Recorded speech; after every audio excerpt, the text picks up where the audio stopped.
Who is this?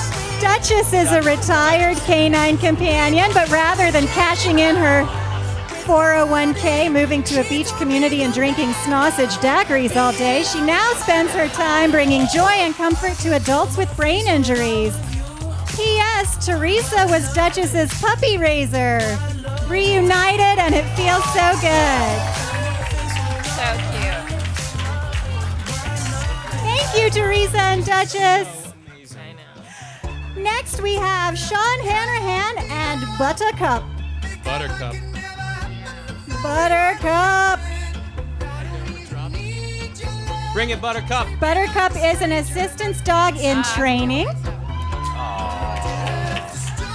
And Sean is the co-creator of a fantastic new book called Raising a Hero. It's debuting here tonight. Check it out after the show. Use the coupon code in your program to buy copies for everyone you know, because a portion of the proceeds benefit canine companions. And it's a book all about what it takes to raise a service dog. Let's hear it for Sean and Buttercup. We got a pen. And now if we could turn the music down just a little so I can make sure everybody hears this.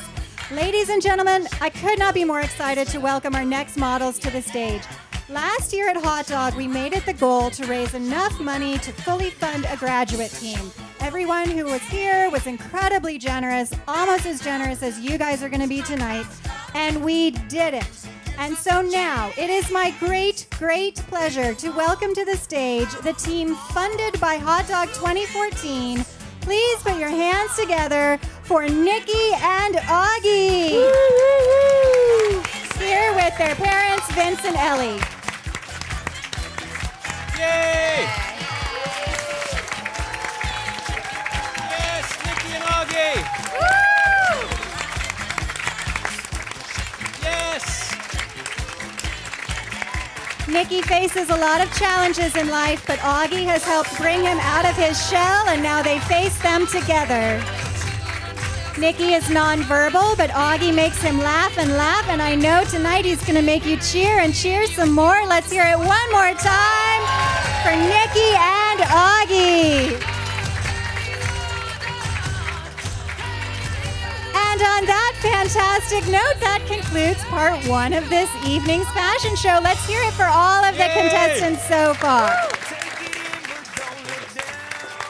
Now, while the models for part two are getting ready, please welcome to the stage the Executive Director of Canine Companions Southwest Region, Miss Barbara Barrow. Every time, yeah. Yeah, I get it. Yeah. Woo! Thank you, Kate. Is this exciting so far? Yes! Woo!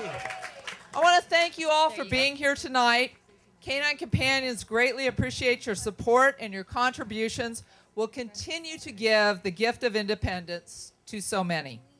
I would now like to introduce some special guests who are with us tonight. We have Paul Mundell, CEO for Canine Companions for Independence. Yay! And we have National Board Member and Corporate Ambassador Mel Gottlieb. I also want to take this opportunity to recognize and thank Disney volunteers for their continued support of our mission and for sponsoring this fabulous event.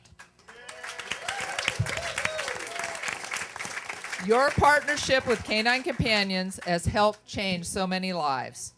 And thank you to all of our sponsors who have helped make tonight such a success. And a special shout out to the Peninsula Beverly Hills for making tonight's event possible. Thank you to all our volunteers, and especially the Hot Dog LA committee. You have done an outstanding job to create this fabulous event, and we could not have done it without you. Also, a heartfelt thank you to our wonderful judges, contestants, and attendees. We so appreciate your support. So for those of you who are new to Canine Companions for Independence, we're a national nonprofit organization that provides assistance dogs to people with disabilities free of charge. We are the largest and oldest organization of our kind, and this year we celebrated our 40th anniversary. Since our founding in 1975, we have graduated over 4,800 assistance dogs, including more than 120 dogs to wounded military veterans and 1,200 dogs to children.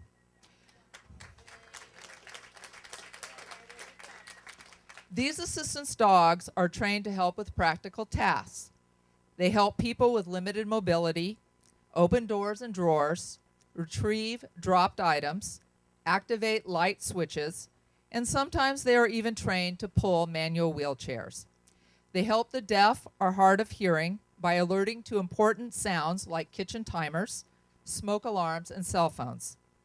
Outside of practical tasks, Canine Companions assistance dogs provide immeasurable emotional benefits to their human partners. They are the best friends of children who are socially isolated because of their disabilities. In adults, Canine Companions assistance dogs inspire feelings of confidence and security, allowing them to live life to the fullest. We currently have over 2,000 active graduate teams, and last year we graduated a record 289 teams. We estimate the investment is $50,000 to breed, train, place, and provide support to our assistance dog teams. And we do it for free, thanks to your generous support. As you just heard, thanks to the extraordinary philanthropy at the event last year, we raised enough funds to fund the team you just saw strut down the runway, Nikki and Augie. Now I want to welcome to the stage a team that has changed lives, and he is all the way from Colorado Springs. I want to introduce to you Billy and Potter.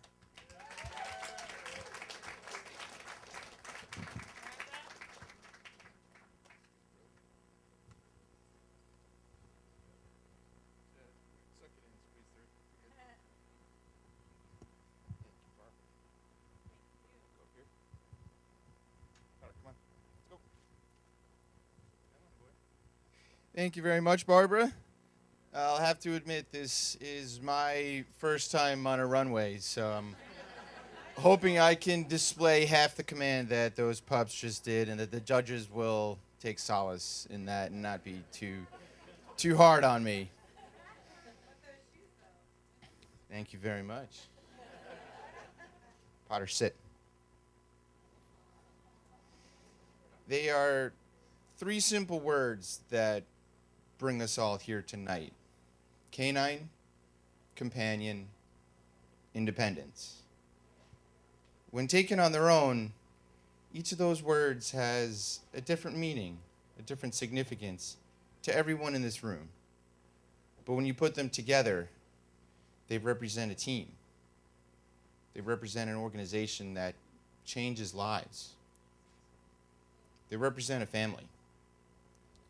I'd like to talk to you guys about one of those words that has changed my life in unimaginable ways, and something I could not have foreseen just a mere 18 months ago. And that word is companion. My story starts out as a 15-year-old boy when I was diagnosed with a very rare and acute brain abnormality, something known as an AVM. To correct the life-threatening malformation, I underwent invasive brain surgery at the age of 16. The surgery was a complete success in eliminating the life-threatening malformation. However, as a surgical complication, I started experiencing some swelling in my brain. It was deepened in the right hemisphere of my brain, and it led to a rapid loss of function on my left-hand side. I immediately went into intensive occupational and physical rehab and was making a lot of gains, was doing really well, even to the point where the doctors were giving me a full prognosis for a complete recovery. However, about 6 months post-op, so several weeks after the gains I was making, at the age of 17, I suffered a stroke. The surgeons had characterized it as the malformation, the AVM that they had treated and eliminated and saved my life, was breaking off from my brainstem and was floating through my cerebral cortex, causing the event. Most of you, when you think about a stroke, you think of a sudden burst of light. 1 second you're walking down the street, the next you wake up in an emergency room. Some of you may have family members affected by it. Mine was a very atypical event. Each day I woke up and I couldn't do something I could do the day before. First day was I couldn't type on a keyboard. The next I couldn't tie my shoes. Day after that I wasn't able to brush my teeth. And eventually the ability to walk without assistance. I was sitting in a room with some of the best neurosurgeons in the entire world, and they couldn't tell me when it was going to stop. The options for additional surgery were there, but proved likely more fatal than any benefit that they would provide, and they advised that I likely would not be waking up from that operating table if they were to go back in. So they said, you got to wait it out. Hopefully it's going to end. We're not really sure, but keep your fingers crossed, which meant I didn't know if I was going to end up in a wheelchair or not. Thankfully, after 4 weeks, the episode and the stroke did finally fully run its course, and that has left me in the full left side neurologically paralyzed state I'm in today. My entire life as an individual with a disability, I've always been overly independent. It's kind of something I get from my mom. I've always just put one foot in front of the other and figure things out for myself, and never really took the time to realize how much help I actually really needed. I just would put my mind to it, and if I had a problem, I'd figure it out. The thought of a service animal was the farthest thing from my mind at that moment, and within the reality that I created for myself. The eye-opening epiphany came for me in 2012. It was the summer. I was living in New York at the time, and that's when I was first introduced to CCI. It was through a very good friend and teammate of mine who convinced me to get over the feelings of guilt that I was having, that I would be taking a dog away from someone who didn't have their independence, who didn't have their self-sufficiency, and who may need a dog a little bit more. He convinced me to take a tour of the CCI facilities. I walked through the door, and I remember laying my eyes on those pups for the very first time, and instantly I knew my life's path had changed. Through the help of the CCI staff and through friends and graduates, they convinced me that every dog that goes through CCI is bred for a different purpose. It's meant for a different person. And that was an eye-opening experience to realize that. Fast forward to February of 2014 when I was invited to the team training in Oceanside, California. I had since moved to Southern California out here. And that's when I got paired here with my best friend Potter. I'm not sure how familiar a lot of you are with the team training process, but the first few days you kind of go through a round robin of sorts. You get paired with a few different dogs, and that's when you're learning a lot of the basic commands. One of the reasons for that is for the staff and the instructors to observe you, to see what your confidence level is, how you interact with the dogs, how the dogs are interacting with you. And invariably, you kind of get your hopes up and you get your eyes set on a few dogs, and you want them, you think they got a big red bow on them, and it's Christmas every single day. The interesting thing was Potter and I here never worked together for those first few days. I had seen him across the room working with other individuals and working with other graduates, but we'd never really interacted. So on pre-match day, when our two names were announced, it was the shock of a lifetime.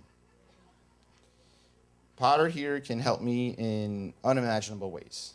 He's able to carry cumbersome bags for me, whether grocery bags, gym bags, luggage. He can open and close doors, turn on and off light switches, And on days when I'm really tired, he can take my socks off for me. But what I never envisioned, what I never foresaw and never could have ever expected was the companionship that he provided for me. The best friend and the son that he became instantly, and the bond that we developed over the last year and a half. My journey over the last year has taken a lot of turns, and am beyond proud to say that I have the honor and privilege of representing our country on the United States Paralympic cycling team. Thank you. As a member of the National Paralympic Cycling Team, I also have the opportunity of living at the Olympic Training Center in Colorado Springs. It is an experience beyond words, and something only a sliver of the population of the world can ever say they get to achieve. The funny thing is that when we first moved there, it didn't take long for Potter to very quickly become the king of the castle at the Olympic Training Center. I like to say that, I'm still working on my reputation as an Olympic athlete, but Potter here, his celebrity status has reached atmospheric levels very, very, very quickly. I have my independence. I have my self-sufficiency. But what I never realized was I was incomplete. My personality is I'm an overly optimistic person. But what I never realized was that incompleteness led to a hole in my heart. I never thought about it. Because of that optimism, I take each day as it comes. Every day becomes a good day. But now with Potter, every good day becomes a great day. Now with Potter, every great day becomes an unforgettable day. Every night we'll come home, and at the end of a long day, I'm sure you guys can relate. Everybody's probably got dogs in here. You come home and you'll wrestle around on the ground and tussle, get your pet's favorite toys, roll around with them and everything. And there's never a moment that when Potter and I are with each other and playing that I'm not hysterically laughing. That just burst out, just child laughter. But it's that laughter that it comes from the inside. It comes from your core. Comes from your gut. I know what laughter that is, and I think you guys do too. It's the laughter of pure joy. CCI has become my family. They've provided that to me. I could say thank you to them every single day for my lifetime, and it wouldn't be enough. We have the unbelievable opportunity to be a member of Team USA and hoping to represent the red, white, and blue Stars and Stripes at the Paralympic Games next summer in Rio de Janeiro.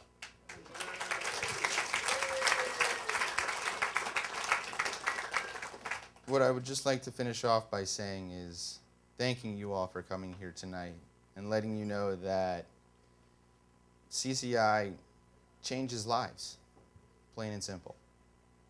And with your help tonight and your generosity, you guys are changing lives as well. So thank you very much.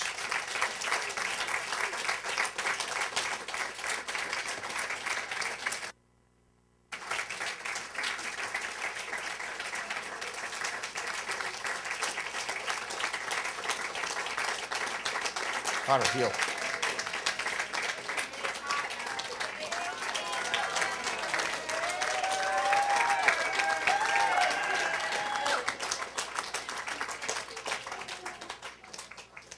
Go boy.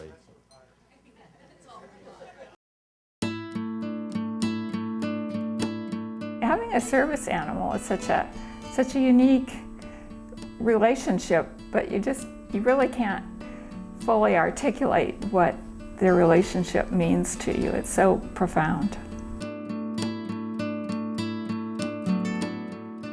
When I got my first service dog, it's one of the things that he was able to do is break down the social barriers.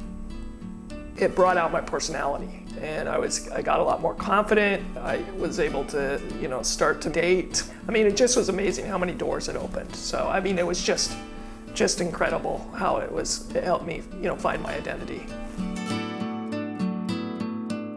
I was artillery in the Marine Corps, and when we were deployed to Afghanistan, it was just a regular day, just doing a normal mission, and I stepped on a pressure plate IED, lost both my legs just above the knee and multiple fingers on both hands. Nothing I can do to change the past, but it's not going to bring my legs back, so I'm not going to sit here and mope about it. I'm getting up, moving on with my life, and that's what he's here for too, to help me move on and continue doing what I always do, is just strive to do my best.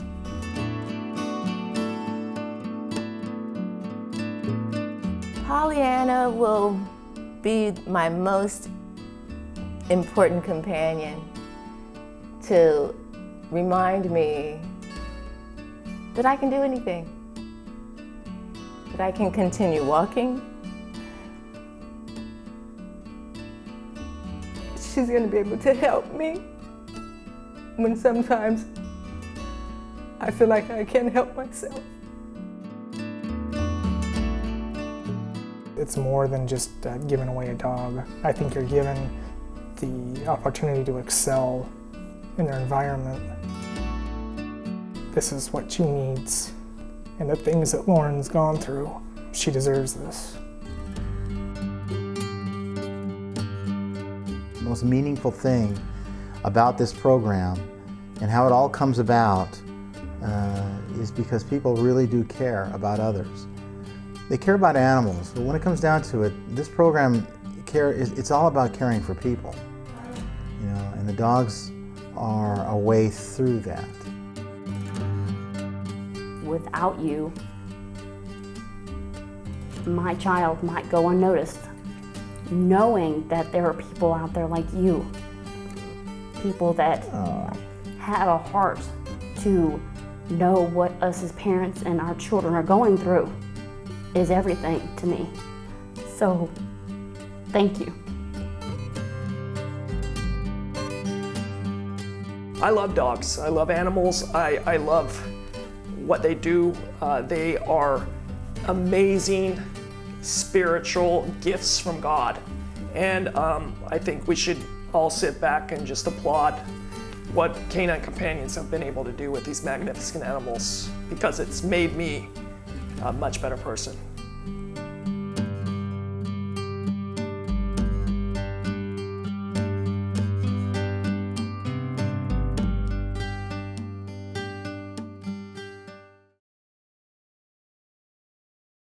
Well, guys, I'd just like to ask everybody to join Potter and I in generously donating to Canine Companions for Independence.